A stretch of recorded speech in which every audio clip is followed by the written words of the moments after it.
2009 for principal architect Adrian Smith, who, by the way, was born and raised in Chicago's West Side, and is also today world famous for designing the tallest building in the world right now, the Burj Khalifa in Dubai.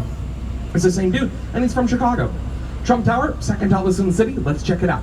Take a look all the way up to the top. That is 1,389 feet. That is 415 meters.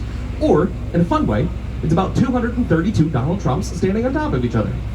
It's also the heaviest poured concrete high-rise in North America, made out of 720 million pounds of concrete, which is around 316 million kilos. Or, in a fun way, about 1.85 million Donald Trumps stacked on top of each other. It's also 90% concrete. The other 10% is just what we see on the outside here, thinly wrapped in stainless steel and glass. Here's a fun visual for you guys. Real quick, if you look at the top of Trump Tower, all the way up there, imagine a second Trump Tower stacked right on top of this one, and you have the approximate height of the Burj Khalifa, Adrian Smith's other building in Dubai. Right, yeah, just to give you a scope of how truly massive that tower is. But here on the right-hand side, moving right along, this black box building over here is the AMA Center, formerly the IBM Center, designed by the great German architect Ludwig Mies van der Rohe in 1967, designed in Mies van der Rohe's international style of architecture, defined by his personal philosophy of architecture, which was less is more, right? Function over form. Not a lot of ornamentation outside of the I-beams on the outside here, just to give it a little bit of texture.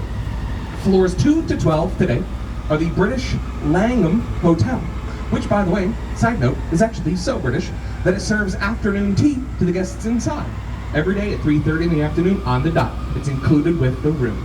But coming over here on the right-hand side, you guys get those cameras out and ready, because we're about to be right next to, according to Instagram last year, the most photographed buildings in downtown Chicago. Finished in 1965 and 1967 by architect Bertrand Goldberg. These are the two towers of Marina City. If you want to think about Marina City structurally, I would say think of them like flowers. Some people like corn cobs, and you know what? I see that. I just think flowers is better, so we're going to go with that. It's got a central elevator core or stem of the flower, and the rooms are all shaped like flower petals, thinner at the door and wider as you get out towards the balconies. It looks a little harrowing to park your car in these 15-story parking garages at the base, but the good news is you can't. Legally, you are not permitted to park your own car there. They have highly trained professional valets that have got to do it for you 24/7. And because of that, thankfully, knock on wood, nobody has driven off of it on accident. It's happened on purpose a couple of times, different movies and stuff like that, but never on accident. You guys see here on the right-hand side, right here where it says RPM Seafood here at the bottom. This is the American Bar Association Tower, home of the American Bar Association. Designed in 1984 as the Quaker Tower, home of the Quaker Oats Company. Yeah, I know, it's a bit of a weird jump from oatmeal to lawyers, but hey, that's what we got. Two restaurants at the base, by the way, RPM Seafood and Pizzeria Portofino. RPM Seafood is objectively the best quality seafood in the whole city. It's also the most expensive, but you get what you pay for it and then some. Below that was Pizzeria Portofino, a really nice Italian spot, less of a pizza joint, more of an Italian joint, but still right next to the Chicago River and a great view too.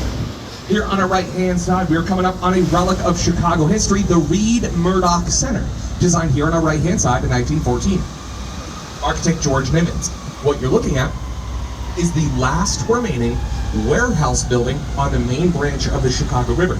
They used to have these industrial warehouse buildings lining both sides of the main branch, going all the way up and down. And the Reed Murdoch Center here, although not a warehouse inside anymore, is the last warehouse building left on the main branch.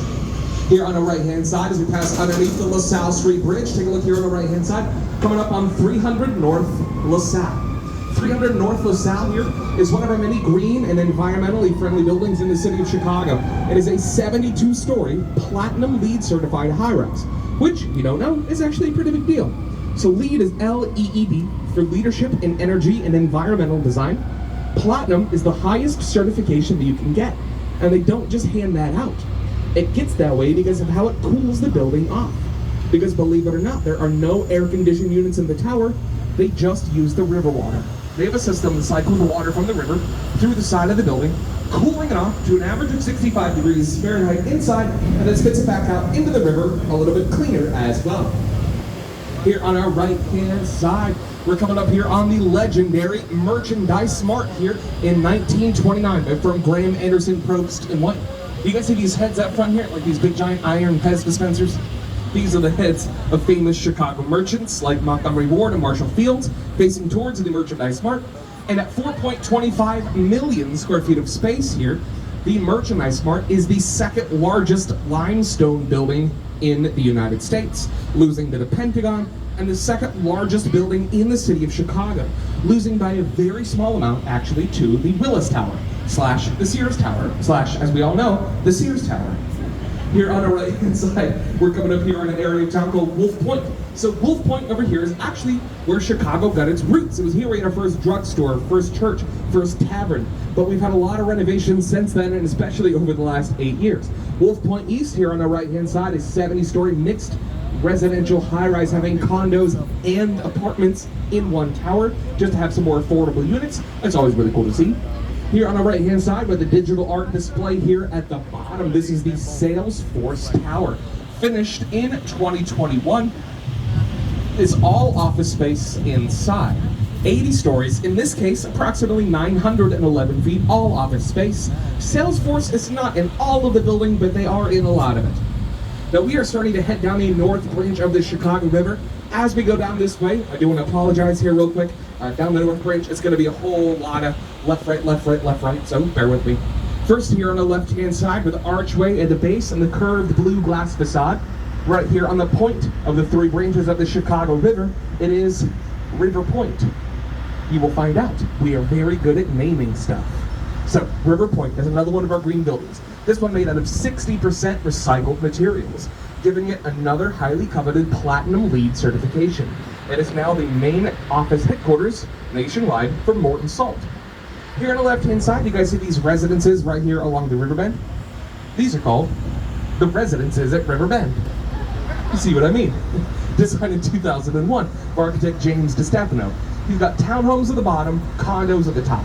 The hallways for the condos are, from our perspective, behind it, which was at first to give them an amazing view of the city, which was a spectacular view. Was being the key word until 2015. When Wolf Point West is built right in this front yard by BLK Architects and takes the view for its own. Wolf Point West, though, is all rentals. They're all apartments except for the basement, which is an indoor dog park for them, you guys, called Wolf Point, which I love so much. Here on the left-hand side, this red brick building over here is the Fulton House building, designed in 1898 by Frank Abbott, remodeled by architect Harry Weiss in 1982. Take a look at the starfish around the windows, and then if you look at the top, see those round, boat-like porthole windows that line the top of the tower?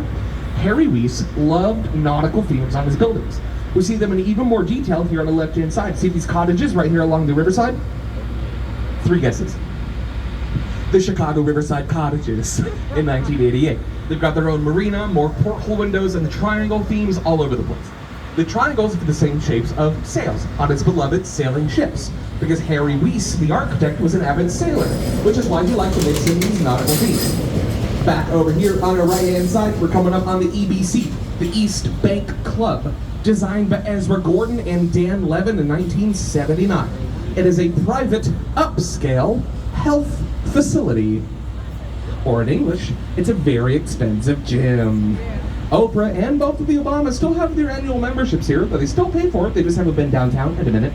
But whenever it first came up here in 1979, it didn't have anything on the back, right? It was just a concrete wall that went right into the Chicago River, because up to and including 1979, you gotta understand, it was still a very common practice to design your building so that it is facing away from the Chicago River, because up to and including 1979, I hate to say it, but it's true, the Chicago River was super gross, and you didn't really feel like looking at it all the time.